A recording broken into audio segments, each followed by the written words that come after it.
Hi, this is your migrant doctor, Mam Anna, and I'm really humbled that you found time to join me today. I'm just taking time to continue this recording with regards to the important topic of which visa can I use to come or to go to Australia. This is the second video, part of this series that talks about various visas, so many visas available out there, and sometimes you're not sure which visa to use. So join me as I divulge today into talking about the various study visas that are available. And if you haven't watched the first part of the this video series, please go back onto our YouTube channel and have a look.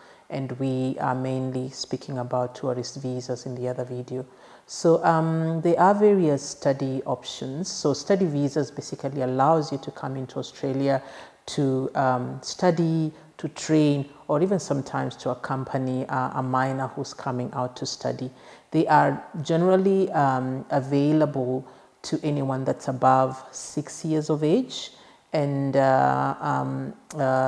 anyone can come to Australia mainly for the business of participation in full-time study in one of the Australian either colleges, universities, and I just realized not too long ago, even primary and high schools. Okay, so who is eligible to study in Australia? Anyone that's above 6 years of age.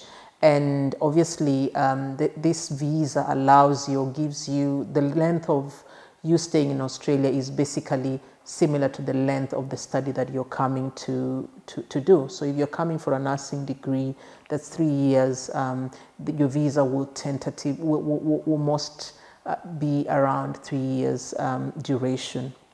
Okay, and you need to be enrolled as a full-timer. You cannot work as a part-timer on a study visa. You need to be enrolled as a full-timer in one of a recognized Australian institution, and by that they expect you to work full-time and only allow you to work specific number of hours for a specific fortnight. Okay, so you may notice that you're eligible to work for only a certain amount of hours and not more. Okay, so what are the requirements for you to be on a subclass 500 student visa? So as part of your application process for subclass 500, you're expected to have enrolled in a recognized institution in Australia, and by that you may need to provide a letter of offer or a letter of acceptance as part of your paperwork when you're applying for this.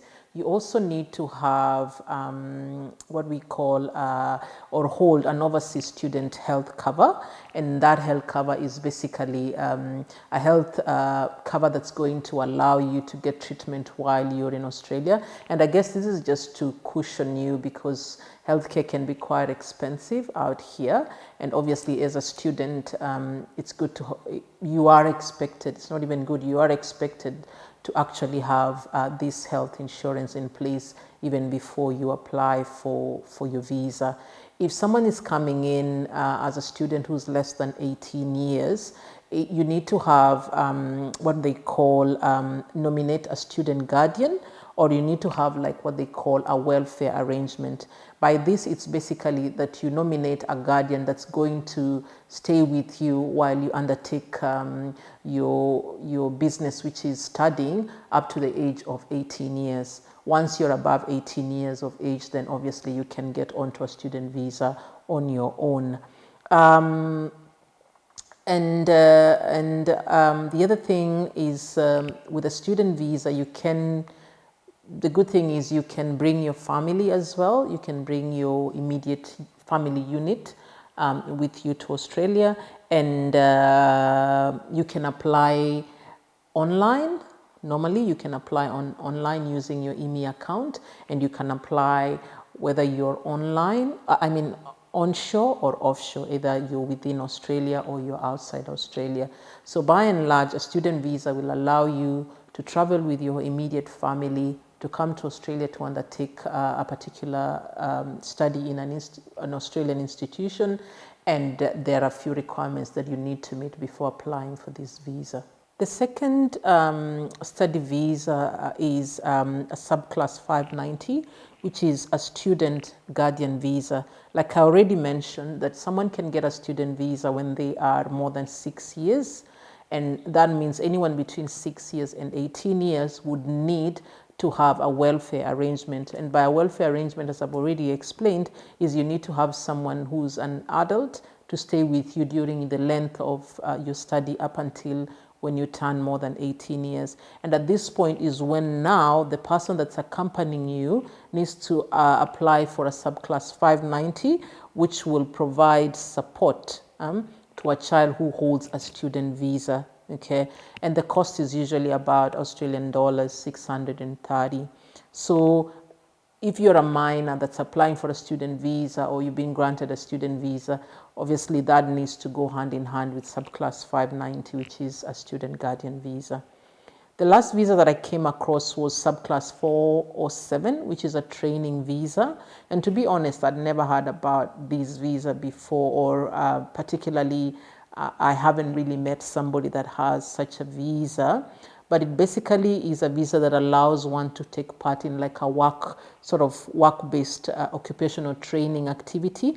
And the idea is to improve your skills in that particular occupation that you hold, and obviously to improve your skills in that job or in an area of a tertiary study. So the requirement of this, unfortunately, you need to be sponsored to be able to come and do a training visa. And then most times you need to first get the sponsorship and then get your nomination in. And obviously, if your agency is a Commonwealth government agency, then you need to get invited for you to get now to apply for a training visa. Like I mentioned before, I'm not a migration agent, but I am looking at this training visa and going through it. I think it's a visa that can easily grant someone an opportunity to probably do a fellowship or probably come and improve their skills in their particular area of expertise. And obviously, like any other job or that requires sponsorship and nomination, you sort of need, I'm assuming you would need to actively seek out for this opportunity or this job or occupation. So in summary, the various student visas, you can use either the student visa on itself. You can use, if you're younger than 18 years, you can get a guardian coming in with you on a student guardian visa. And I think you can explore options with regards to a training visa, which is something that I think I would probably encourage a lot of my friends and my colleagues, especially in the medical field, to try and see if this is an option that can be explored to try and develop themselves in that specific skill, and which would be a nice visa to attempt or to apply for to come to Australia. Obviously, I would still recommend, specifically with regards to this last visa, to, if you have any experience out there and you're watching me, especially if you've had a training visa approved, a subclass 407, feel free to add into the comment section of any additional information that the viewers may find helpful, because like I've always said, a candle loses nothing by lighting another candle, and in fact the light becomes better by the fact that two candles are lighting at the same time.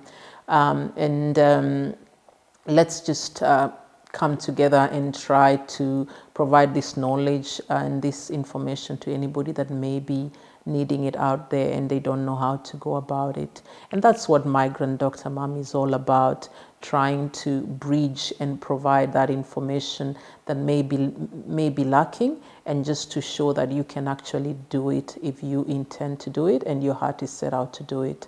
So share this share this widely, subscribe, leave a comment, like, and also just let us know what other areas you would like addressed. and I will endeavor to look into those areas. And again, like I always say, if I don't have that information, I'll try reach out to somebody that may have that information. Thank you so much for watching, and God bless you.